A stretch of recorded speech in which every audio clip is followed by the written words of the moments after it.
இன்றைக்கி நம்மளோட சப்ஸ்கிரைபர் ஒருத்தவங்க முட்டைக்கோஸ் கூட்டு எப்படி வைக்கிறது அப்படின்னு சொல்லி கேட்டிருந்தாங்க. அவங்களுக்காக தான் இந்த வீடியோ.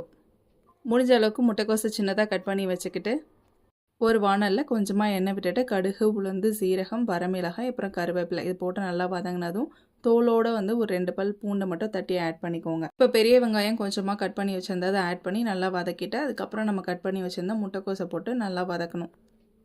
குக்கரில் வைக்கிறத விட இப்படி ஓப்பன் பாட்லேயே செஞ்சிங்கன்னா இன்னும் கொஞ்சம் டேஸ்ட்டு நல்லாவே இருக்கும்.